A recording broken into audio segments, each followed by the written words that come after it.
Hermanos, vamos a empezar la clase.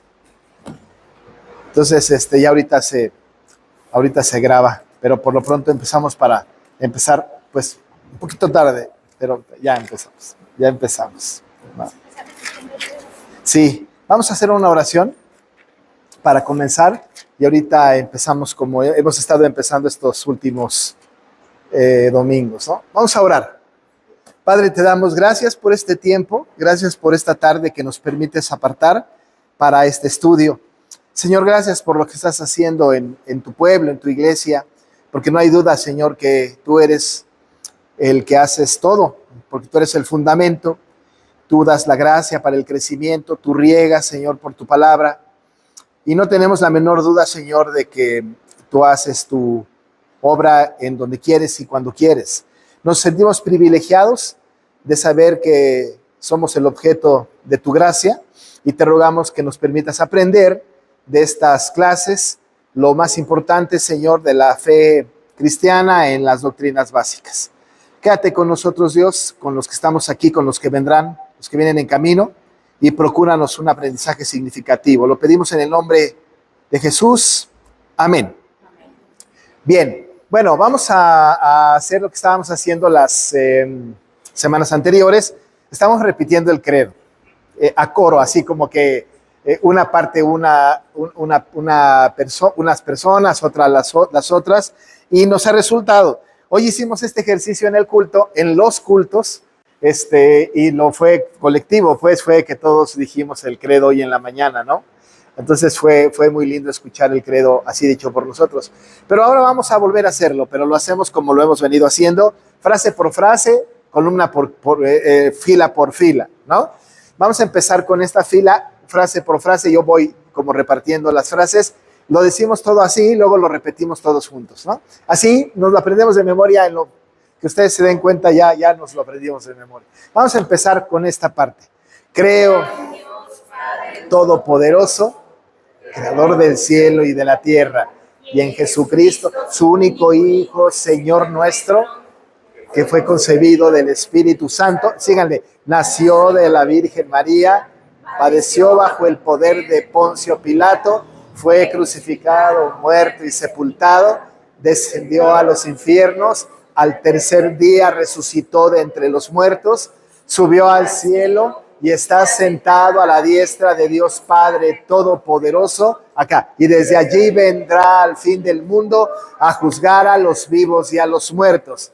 Creo en el Espíritu Santo, la Santa Iglesia Universal, la comunión de los santos, el perdón de los pecados, la resurrección de la carne y la vida perdurable. Amén. Muy bien, muy lindo. Ahora sin leer, así como va, a ver si nos lo podemos decir todos juntos. Hagan un esfuerzo. Yo sé que muchos de nosotros ya nos cuesta un poco de trabajo la memorización, pero hagamos un esfuerzo, ¿no? Lo hacemos juntos, ¿no? Todos.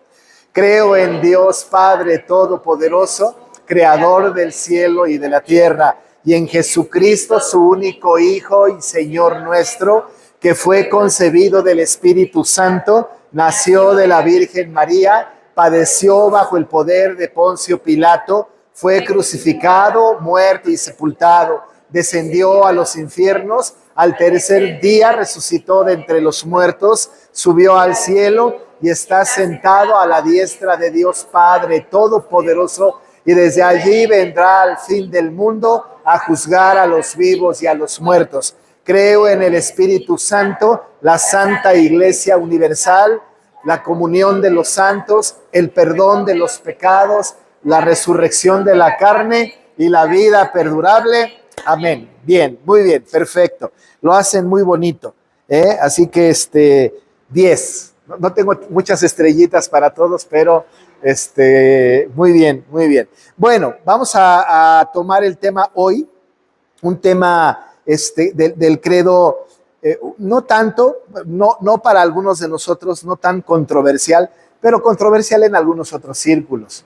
Estamos hablando de la frase de hoy. Voy a tratar de escribir en el pizarrón. No me sale bien el asunto porque no es mi estilo, pero voces me han dicho que escriba. Así que, bueno, siempre y cuando haya... Ajá.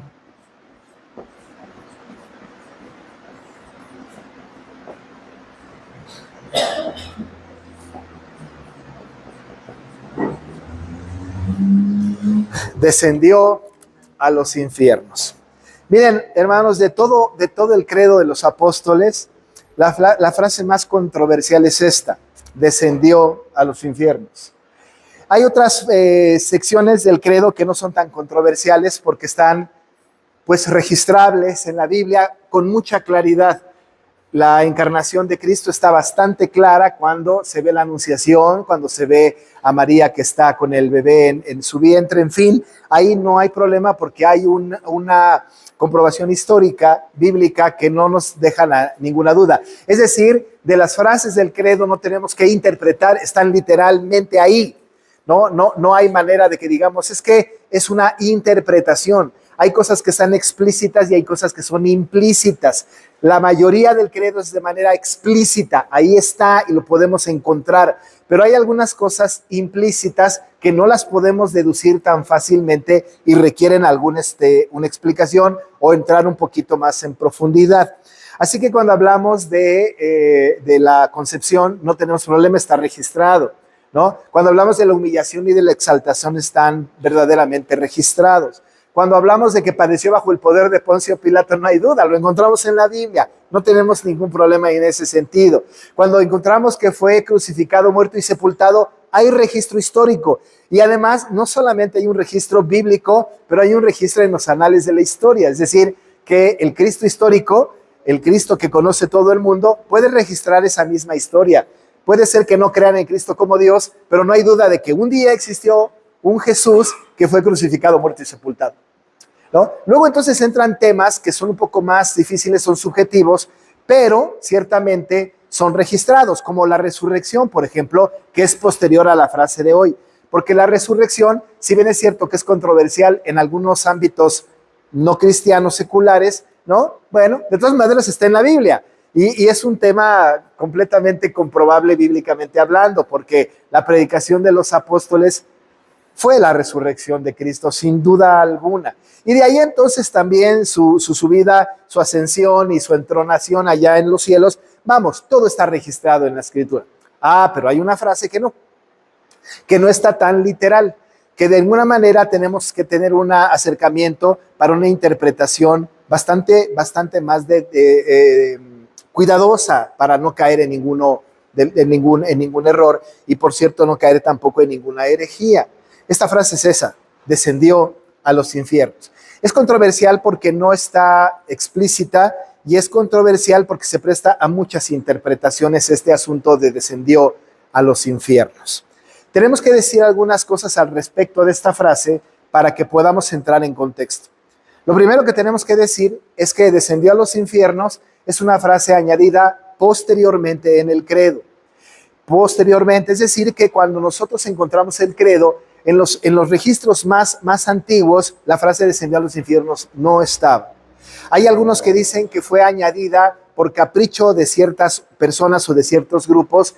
Me parece que están equivocados. De todas maneras, parece que fue añadido con posterioridad y lo añadieron después de su muerte y antes de la resurrección para que nos dé una realidad de lo que pasó o de lo que presumiblemente pasó en los 3 días de la muerte de Jesús. Nosotros sabemos que Cristo murió y estuvo sepultado 3 días. Eso tampoco tiene nada de espectacular. Bueno, sí tiene mucho de espectacular, pero está registrado pues en la Escritura, ¿no? Profetizado en el Antiguo Testamento, tipificado en pasajes como el de Jonás, etcétera, pero nosotros tenemos un registro. Y entonces, de repente, hay quienes interpretan que esto sucedió durante estos 3 días, ¿no? En estos 3 días fue que Cristo descendió a predicar a los espíritus encarcelados o descendió a los infiernos. Se habla que fue a vencer al maligno en los infiernos, a una lucha cruenta contra Satanás para vencerlo y luego resucitar totalmente vencedor. Pero hay un montón de interpretaciones.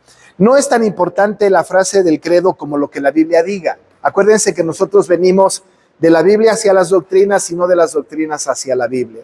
Así que tenemos que acercarnos a lo que dice la palabra, y lo que quiero hacer hoy es mostrar las 3 interpretaciones más comunes y a la cual, no puedo decir nos debemos de sujetar, pero a la cual los reformadores, no solamente de los tiempos de la Reforma, sino todos los reformadores serios de todos los tiempos, se han acercado a esa interpretación. De todas maneras, nos quedará esa duda ahí, esa nube ahí, para saber exactamente qué sucedió.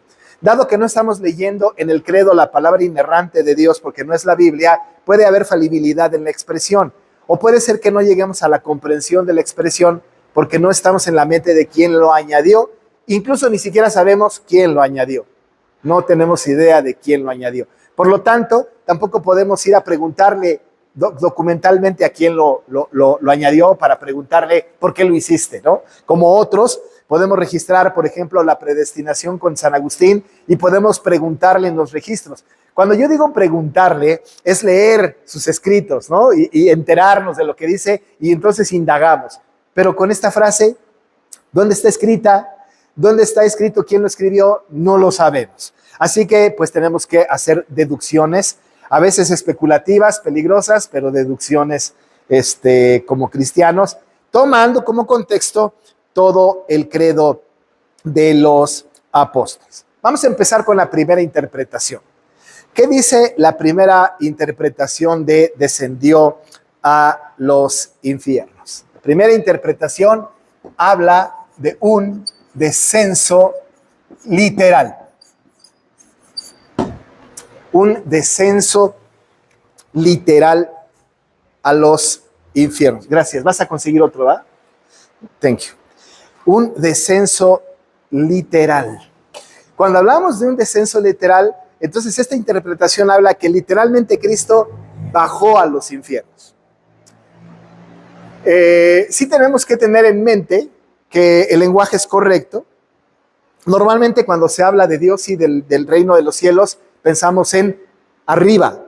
Y cuando pensamos en Satanás, pensamos abajo, ¿no es cierto? Ese es como el entendido que tenemos en cuanto a este lenguaje, ¿no?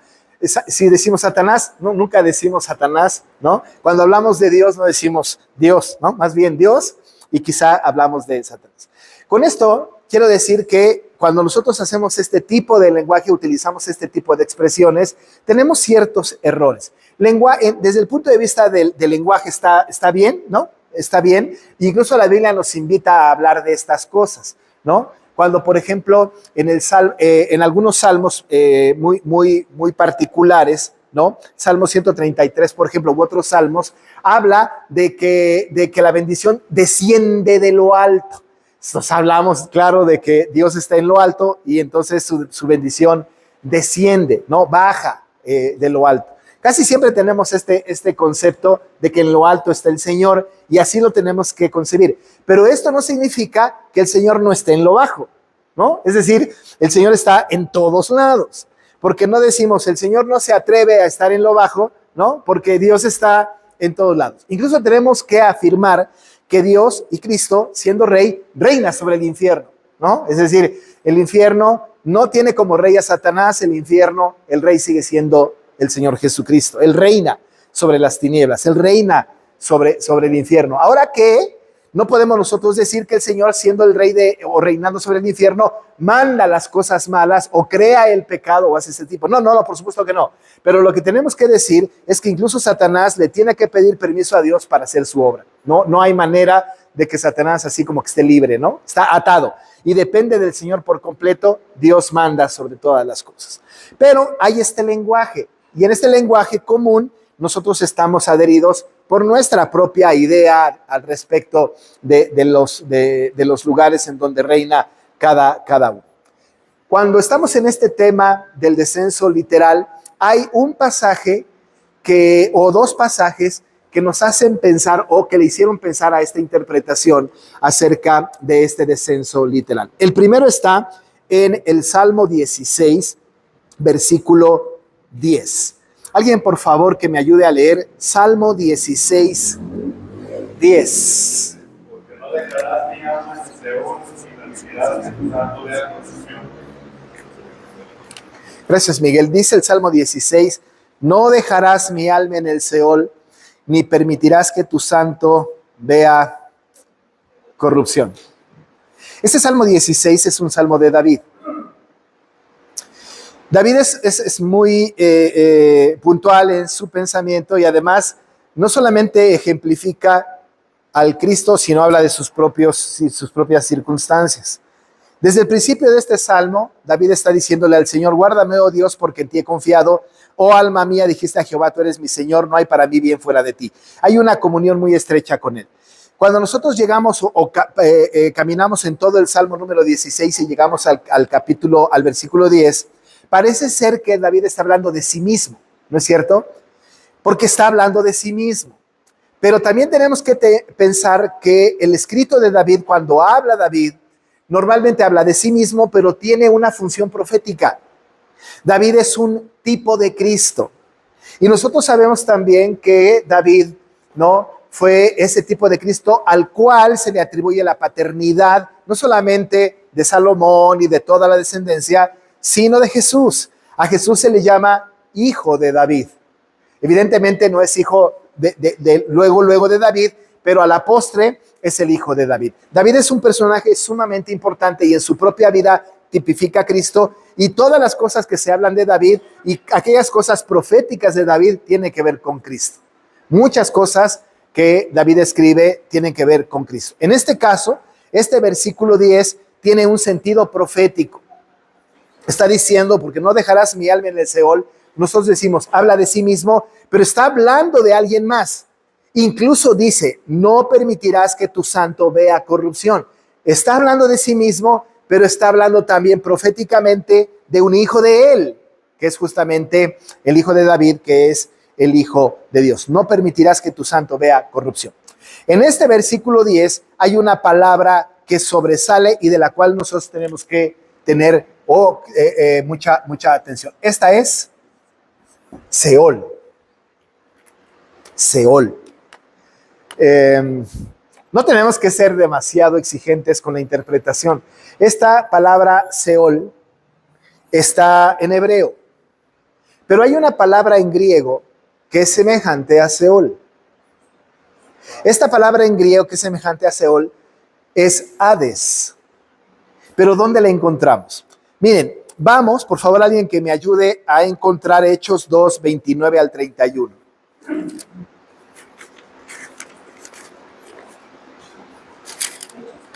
Dos, 29 al 31.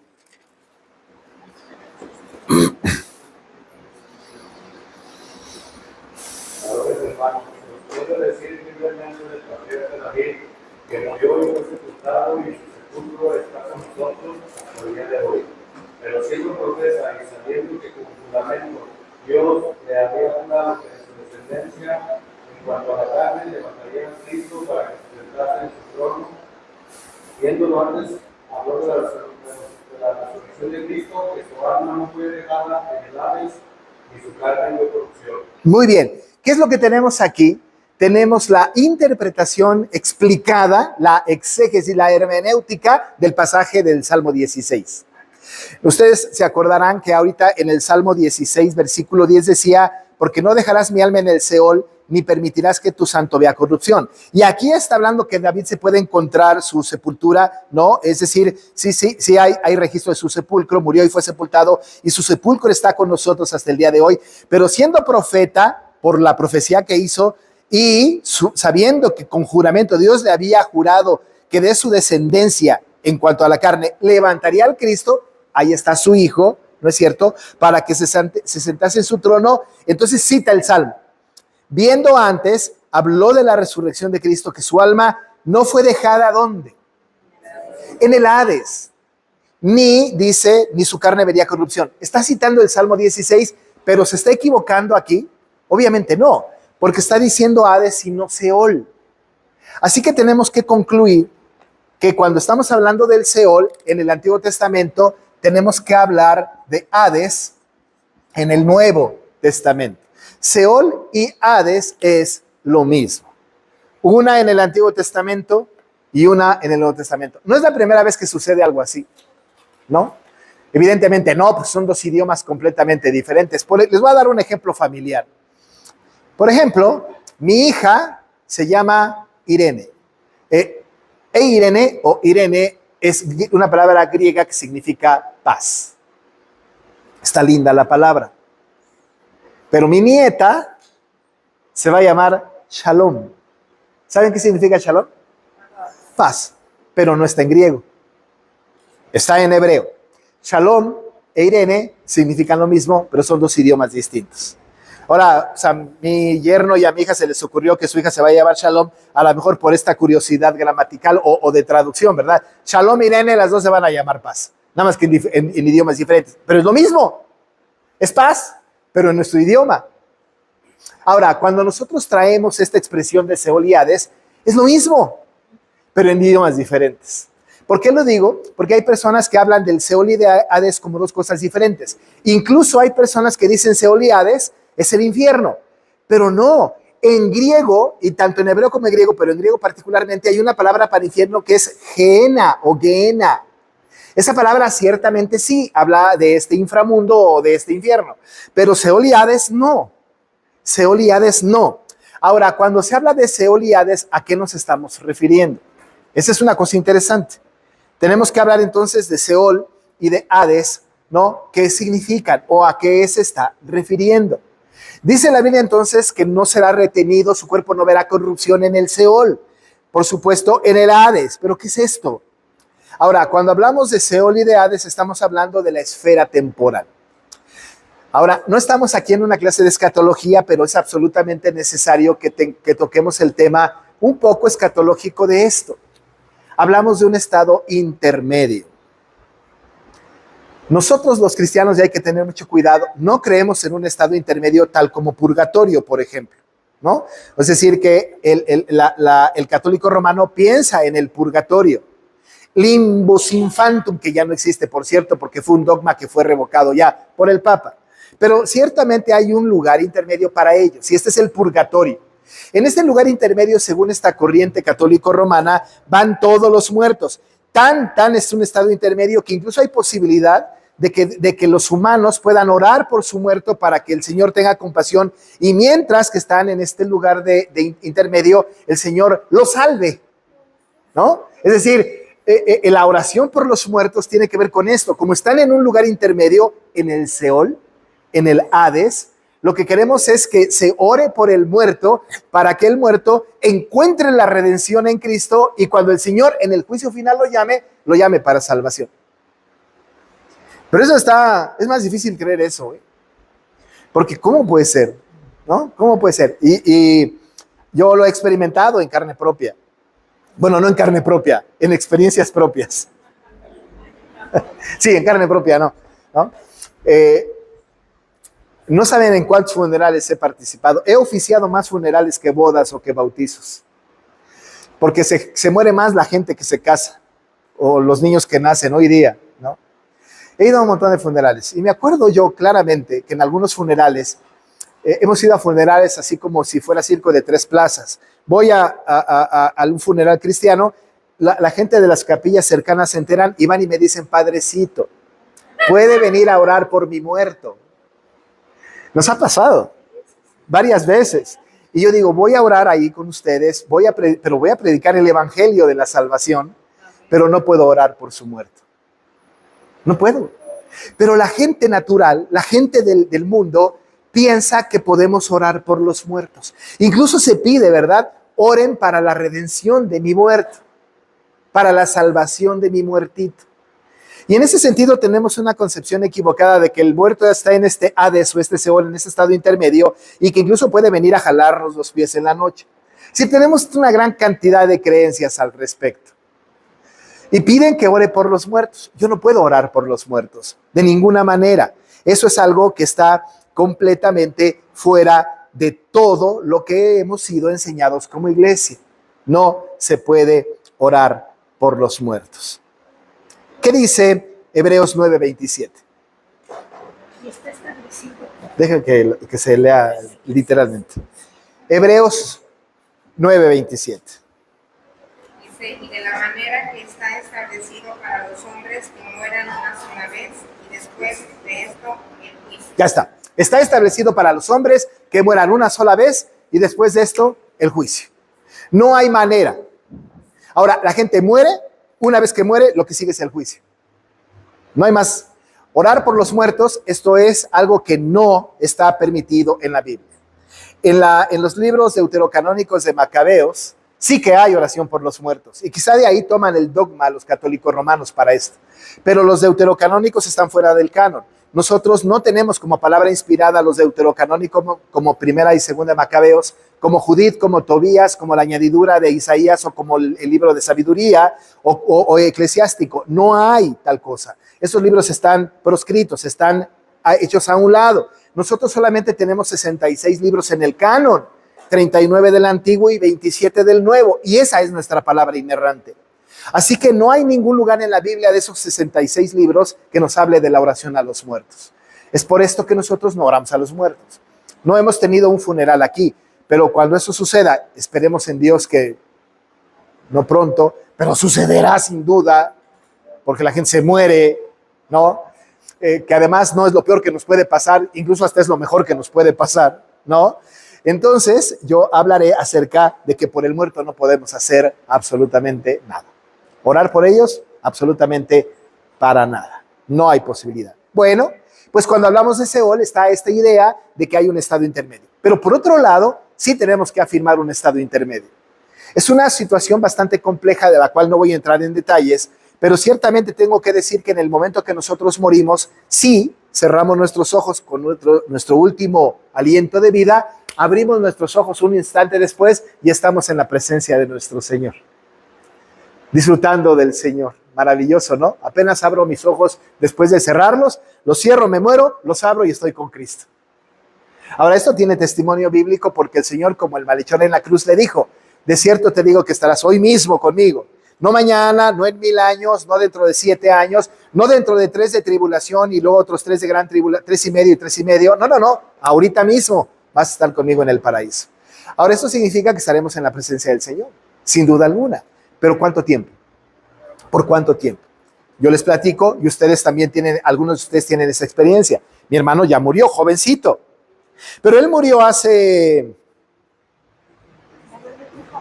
30 años, ¿no? Ahí está. Está a la espera del juicio. Pero ¿qué creen?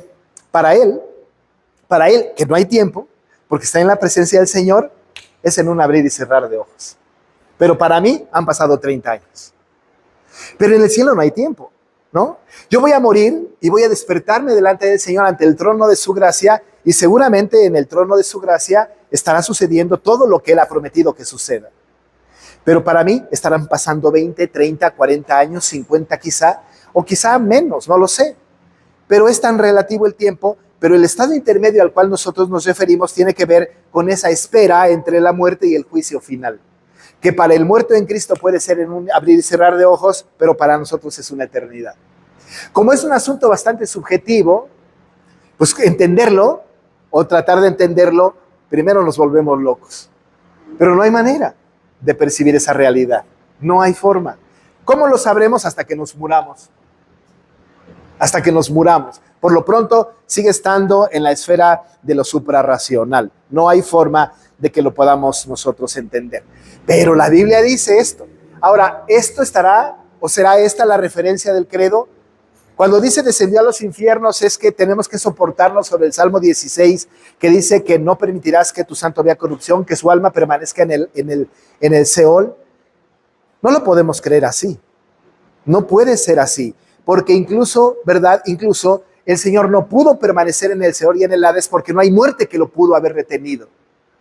No hay manera de que nadie lo retuviera. Él no podía ser encarcelado por el Seol y por el Hades. No pudo estar en este estado del Seol y del Hades porque el Señor Jesucristo es el juez. Es Dios. Incluso cuando Él murió y resucitó, ¿no? Cuando Él murió y resucitó, en su resurrección su cuerpo ya estaba glorificado. Ya estaba glorificado. Así que tenemos que hacer un poco a un lado esta idea de que el descenso de Cristo fue literal en el Seol y en el Hades. La segunda interpretación, a ver si se ve el azul. ¿no? En la segunda interpretación, ¿no se ve?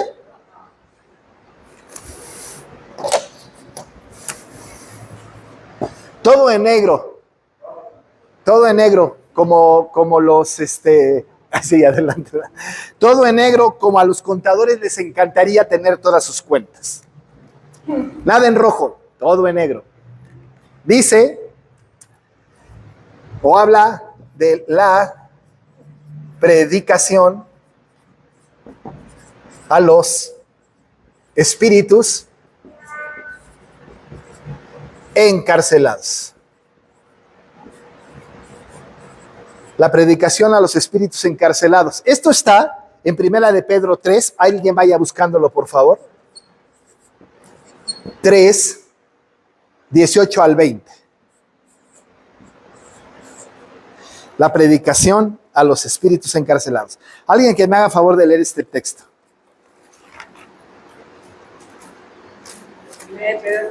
Sí, hermana. 3, 18 al 20.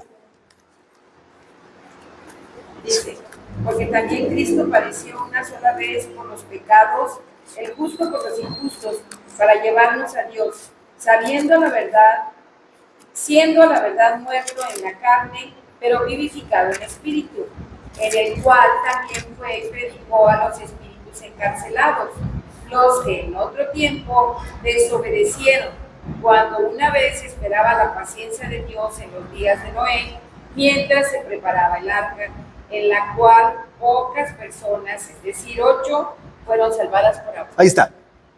Habla aquí de Cristo, que dice que padeció una sola vez por los pecados, el justo por los injustos, para llevarnos a Dios. Por supuesto habla de su muerte, siendo a la verdad muerto en la carne, ahí está su muerte, ¿no? Pero vivificado en el espíritu, en el cual también fue, después de vivificado en el espíritu, fue y predicó a los espíritus encarcelados. Fue a predicarle a los espíritus encarcelados, dice el texto en el versículo 19. Los que en otro tiempo desobedecieron, cuando una vez esperaban la paciencia de Dios, ¿no? En los días de Noé. Presumiblemente, lo que dice el texto es que fue y predicó a los espíritus encarcelados, aquellos que no creyeron cuando nadie les dijo, viene el diluvio. Esos desobedientes, entonces, ¿no? Entonces, a esos desobedientes fue y les predicó. La gran pregunta es, ¿solo a ellos? Ahora, de predicarle a esos, ¿tiene que ver solo a ellos o es un sentido figurado de a todos los muertos? Si nosotros tomamos un pasaje, en la interpretación, un pasaje en sentido figurado, tomemos todo el texto en sentido figurado. Pero si lo tomamos literal, tomemos todo literal.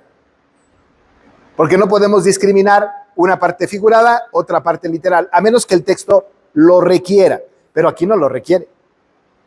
O lo tomamos literal o lo tomamos figurado.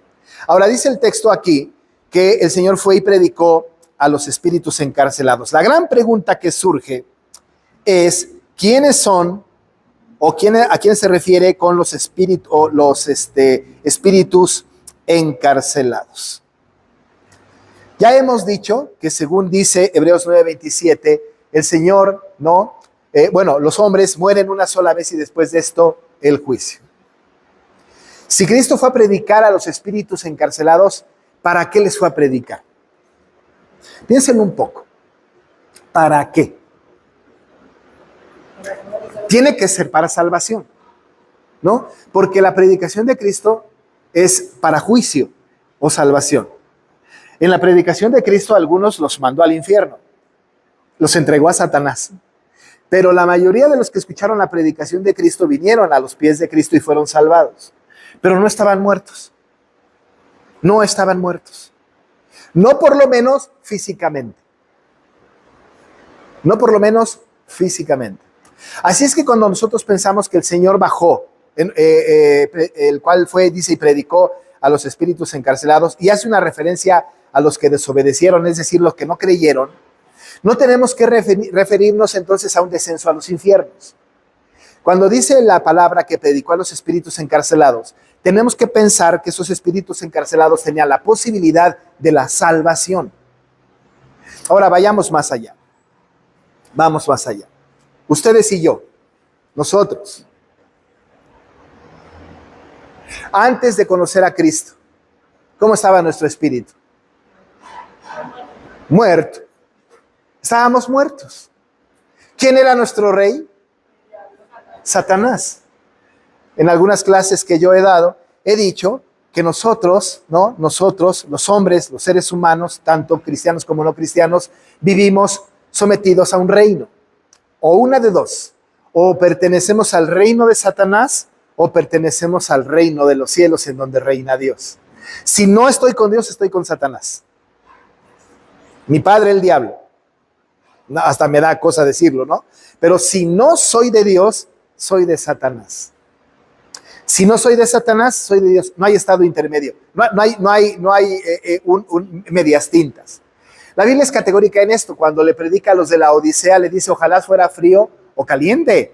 Pero por cuanto eres tibio, porque no eres ni frío ni caliente, te vomitaré de mi boca, ¿no? No hay medias tintas. Elías en el Monte Carmelo le dijo al pueblo, ¿hasta cuándo claudicaréis entre dos pensamientos? Si Jehová es vuestro Dios, seguidle. Y si Baal, vayan en pos de Baal. Pero no hay un lugar en medio. No hay así como que tengo un pie con Baal y tengo un pie con Dios. No hay forma. O estás con Baal o estás con Dios. No hay manera, hermana. Esos espíritus encarcelados no estaban en el Hades. Entonces no estaban en el Hades. Claro, porque no se les puede predicar un evangelio de salvación. No se les puede predicar un evangelio de salvación. Por lo tanto, todos los comentaristas reformados dicen que los espíritus encarcelados, y el Señor vino a predicar a este mundo a espíritus encarcelados, los cuales somos nosotros.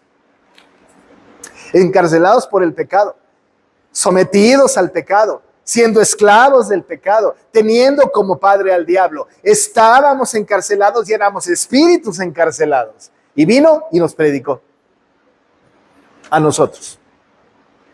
No a los infiernos, porque no hay oportunidad para salvación en el infierno.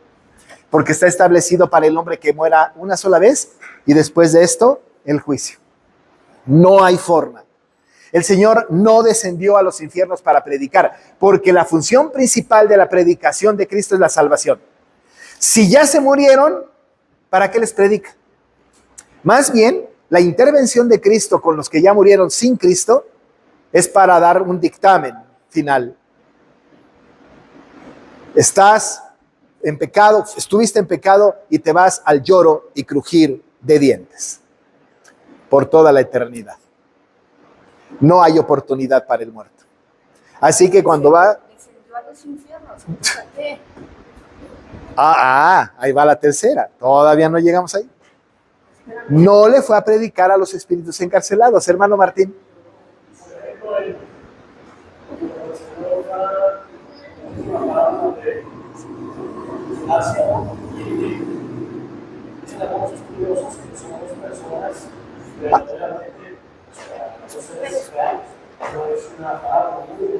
Sí, no. Es un acto real, pero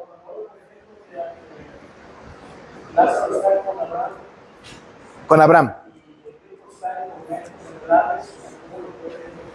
Sí, bueno, esa es, por supuesto que no es una metáfora, ¿no? Porque además habla de personas reales, personas reconocibles en la historia. Pero esa narrativa de Lázaro y de Abraham es una narrativa exclusiva, única, con un propósito definido. No tiene que ver con todo lo que le puede suceder a los cristianos. No es algo que sea algo profético. Hay una forma o una técnica hermenéutica de interpretación que dice, la historia tiene que interpretarse como historia en actos irrepetibles. No establecen patrones. Por ejemplo, en Pentecostés, el descenso del Espíritu Santo no establece patrones. Es decir, que no es cierto que cada año el Espíritu Santo va a descender en formas como de lenguas de fuego a nosotros. Eso es una acción histórica irrepetible para ese momento específico, para mostrar el poder de Dios en ese momento. En los libros históricos, por ejemplo, que Balaam haya platicado con una mula, con un animal, no significa que eso se va a volver a repetir. Fue un acto único, histórico e irrepetible. En el libro de los Hechos hay un montón de historias que son únicas, históricas e irrepetibles, que no se pueden repetir. Y en los evangelios, a menos que el Señor esté diciendo, esto es una parábola, esta es una analogía, esta es una alegoría o lo que sea, tiene que ser una interpretación que es un acto exclusivo, histórico, que no se va a volver a repetir. No podemos negar que esto sucedió. ¿Cuál es la explicación? ¿Por qué sucedió? Ahora no puedo yo decir, porque no recuerdo exactamente los detalles, pero lo que sí sé es que es un acto único, histórico e irrepetible que no va a volver a suceder. Es como Samuel teniendo esta entrevista, ¿no? O como Saúl, perdón, teniendo esta entrevista con la pitonisa. Es un acto irrepetible, histórico y que no se va a volver a repetir, ¿no? Es decir, habría que tener como cuidado con esa interpretación. Pero vámonos a la tercera interpretación, ¿no? Esta tercera interpretación es una interpretación bastante espiritual. Esta interpretación habla de el abandono de Dios en Jesucristo. El abandono de Dios. Saben que toda la obra de Jesucristo fue vicaria. Esto lo hemos comentado. Cuando hablamos de vicario, estamos hablando de en sustitución nuestra. ¿No es cierto? En nuestra sustitución por nosotros. De tal manera que, por ejemplo, decimos que Él sufrió para que yo no sufriera. Lo hizo en mi lugar. Él murió para que yo no muriera. Lo hizo en mi lugar. Toda la obra de Jesucristo fue sustitutoria en mi lugar para que yo no lo padezca. Sí. Es que ya está lloviendo. Gracias, Marcos. Y tengo que gritar más. Y hoy mi garganta ha sido bastante castigada. En mi lugar. La obra de Cristo fue sustitutoria siempre en mi lugar. Lo hemos visto, ya lo vimos. Ahora bien, cuando pensamos en esto, que lo hizo en mi lugar, hay un acto que Él hizo en mi lugar y que es poco explorado y que se analiza y se estudia cuando estudiamos en la Semana Santa las 7 palabras de Cristo en la cruz. Hay una palabra de Cristo, una de las 7 palabras del Señor Jesucristo, que es bastante poco explorada, pero es esta. El Señor dijo, Elí, Elí, lama sabactani, que quiere decir, Dios mío, ¿por qué me has desamparado? Ustedes dirán, ¿y eso qué tiene que ver con la frase descendió a los infiernos? Bueno, tiene mucho que ver. El Señor Jesucristo en mi lugar experimentó el abandono de Cristo y el abandono de Dios. Y el abandono de Dios no es otra cosa que el mismo infierno. El mismo infierno. No tener a Dios, experimentar a este Dios que me abandona, es estar en el infierno. Miren lo que dice el Salmo 22. Vean este pasaje. Prácticamente todo el Salmo. Lo voy a leer yo. No porque yo lo lea mejor, sino porque puedo hacer los énfasis que quiero hacer. Noten en todo el Salmo la angustia del abandono. En todo el Salmo. No solamente en el primer versículo, que es la parte profética, sino en todo el Salmo. El Salmo 22 empieza con esa palabra que Cristo dijo en la cruz, en Mateo 27, 45 y 46. Dice, Dios mío, ¿por qué me has desamparado? ¿Por qué estás lejos de mi salvación y de las palabras de mi clamor? Ahora, aquí parece que David está hablando, y ciertamente está hablando, pero es una palabra profética, que la va a repetir Cristo como suya, ¿no es cierto? Allá en la cruz, Cristo lo va a decir, de Él, de Cristo. Dios mío, ¿por qué me has desamparado. ¿Se imaginan a Cristo en la cruz? Desamparado, Dios abandonado de Dios. ¡Qué terrible cosa! Cristo, el Rey, abandonado de Dios. ¿Por qué me has desamparado?, le dijo Cristo a su Padre. ¡Qué terrible! Pero está, Señor, haciendo todo para que la Escritura se cumpla. Dios mío, ¿por qué me has desamparado? ¿Por qué estás tan lejos de mí? Luego dice en el 2, Dios mío, clamo de día y no respondes, y de noche y no hay para mí reposo. Imaginen a Cristo diciendo esto. Recuerden que está haciendo David una palabra profética. No solamente el versículo 1 habla de Cristo, sino todo el Salmo. ¿Se imaginan a Cristo? Clamo de día y no respondes, de noche y no hay para mí reposo. Nosotros estamos seguros, hermanos, que cuando clamamos al Señor, no, Él nos responde. Clama a mí y yo te responderé. Este pobre, dice el Salmo 34, clamó a Jehová y Él oyó. Ahora, Él siempre, cuando clamamos, nos oye. Cristo no. Cristo no. Clamo de día y no respondes, dice Él. Y de noche y no hay para mí reposo. Pero tú eres santo, dice, tú que habitas entre las alabanzas de Israel. En ti esperaron nuestros padres, esperaron y tú los libraste. Clamaron a ti y fueron librados. Confiaron en ti y no fueron avergonzados. Pero yo soy gusano y no hombre, oprobio de los hombres y despreciado del pueblo. Varón de dolores, dice Isaías, despreciado y desechado de los hombres. ¿No es cierto? Cristo. Todos los que me ven me escarnecen, estiran la boca, menean la cabeza diciendo, se encomendó a Jehová, líbrele él. Sálvele, puesto que en él se complacía. Eso pasó en la crucifixión. Qué terrible experiencia de Jesús. Pero tú eres el que me sacó del vientre, el que me hizo estar confiado desde que estaba en los pechos de mi madre. Sobre ti fue echado desde antes de nacer. Desde ti fui echado desde antes de nacer. Desde el vientre de mi madre tú eres mi Dios. No te alejes de mí, porque la angustia está cerca, porque no hay quien ayude. Me han rodeado muchos toros, fuertes toros de Basán me han cercado. Abrieron sobre mí su boca como león rapaz y rugiente. En fin, todo el Salmo 22 es una narrativa del abandono de Dios para Jesús. ¿Por qué me has abandonado? Cuando se habla de descendió a los infiernos, la mejor de las interpretaciones, la más cercana, es esta.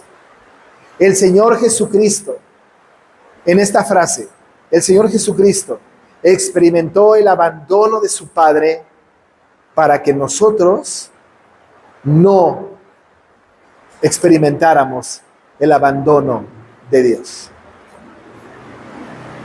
Así que cuando nosotros decimos, es que Dios me ha abandonado, estamos menospreciando la obra vicaria de Cristo.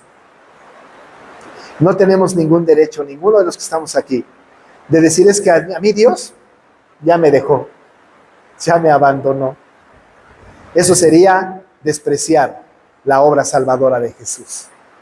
Pero el Señor Jesús descendió a los infiernos porque experimentó el abandono de su Padre por nosotros. Y tener el abandono de Dios es estar en el mismísimo infierno. Amados hermanos, nosotros, ustedes y yo, no hemos experimentado el abandono de Dios. Y les digo más, ni siquiera la gente no cristiana, porque en la gracia común de Dios, ellos siguen vivos. También nosotros. Todavía el Señor es paciente para con ellos, esperando que aquellos que Él ha elegido para la salvación y que todavía estén en el mundo vengan al arrepentimiento.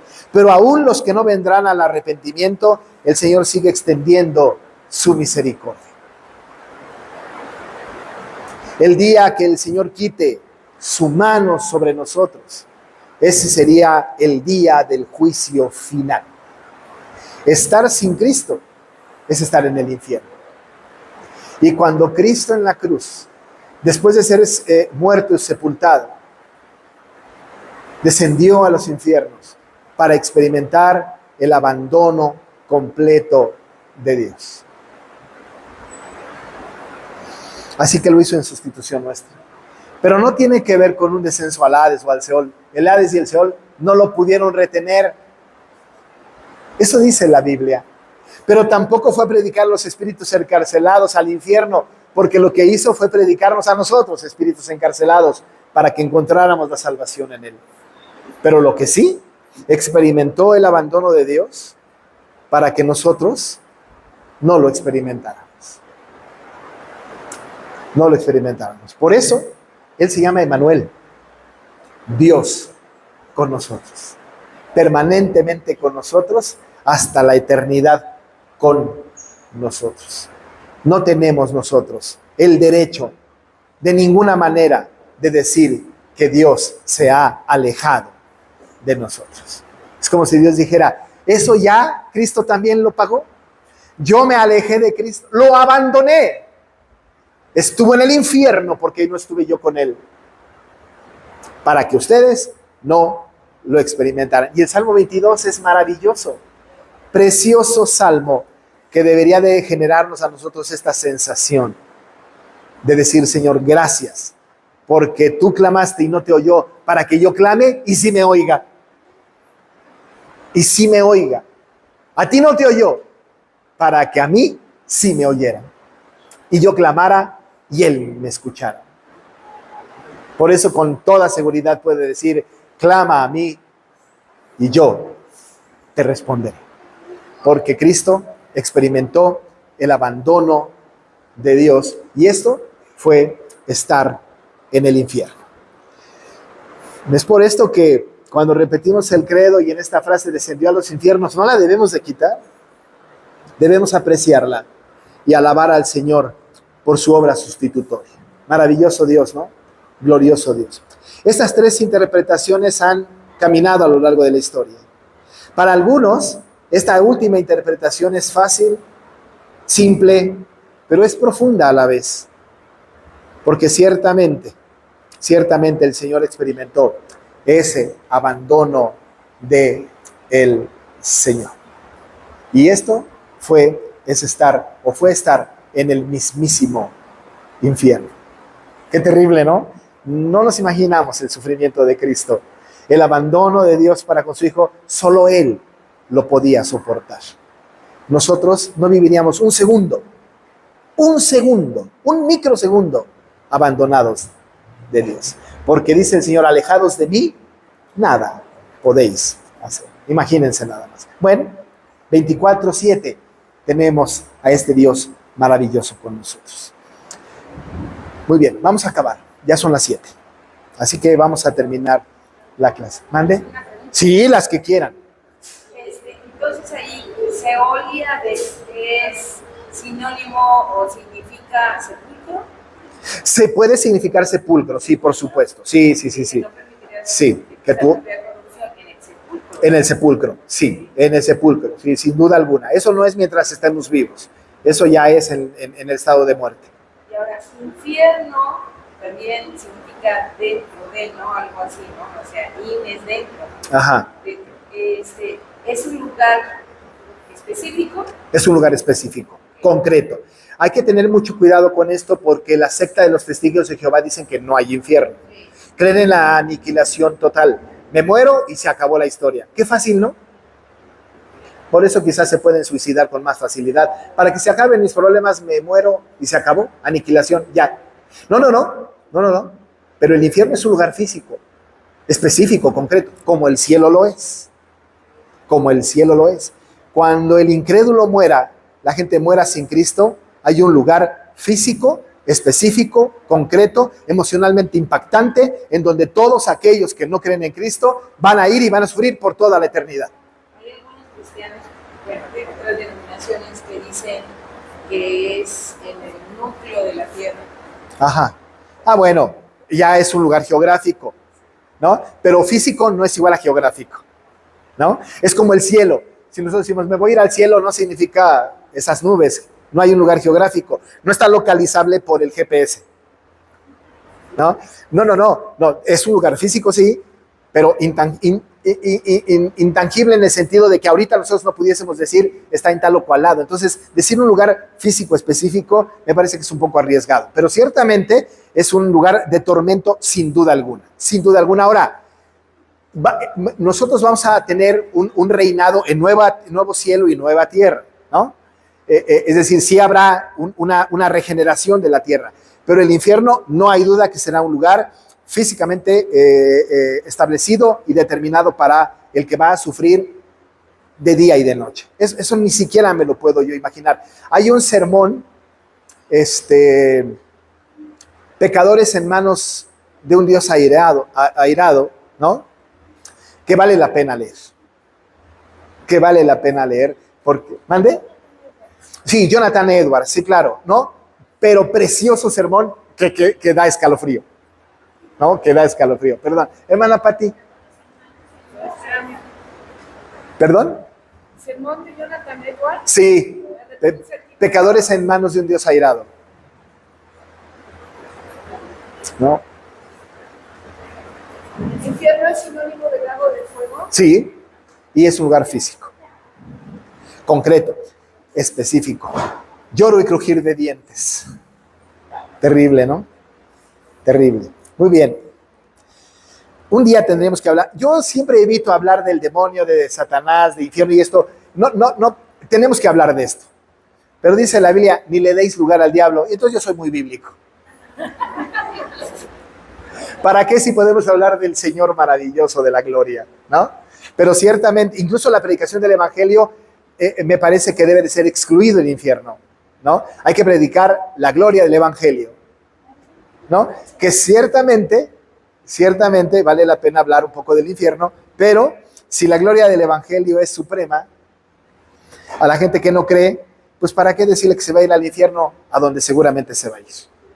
En el Antiguo Testamento casi no se habla de... Casi no, pero el Nuevo Testamento sí.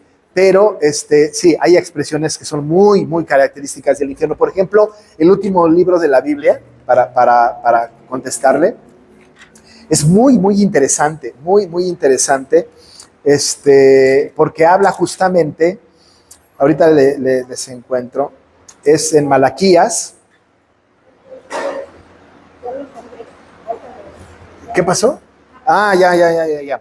Habla del destino de los salvos. Ahorita se lo encuentro porque tengo una Biblia diferente. Yo tengo mi Biblia toda, ajá. Y ahorita se lo voy a encontrar de la vida eterna para los salvos. ¿Perdón? Sí, tengo que seguirme por Apocalipsis. Ajá, ahorita se lo encuentro porque quiero darle una referencia al final del Antiguo Testamento.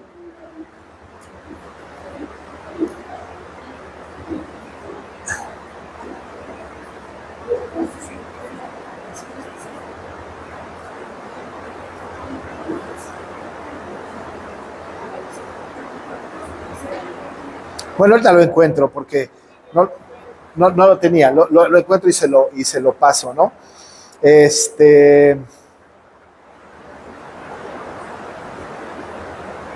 Bueno, ahorita lo encuentro y se lo paso. Pero sí, claro, hay una expresión muy clara acerca del infierno, de la perdición eterna de los injustos, ¿no? Ahorita lo encuentro y se lo paso. Muy bien. ¿Algo más? Para terminar, porque la lluvia...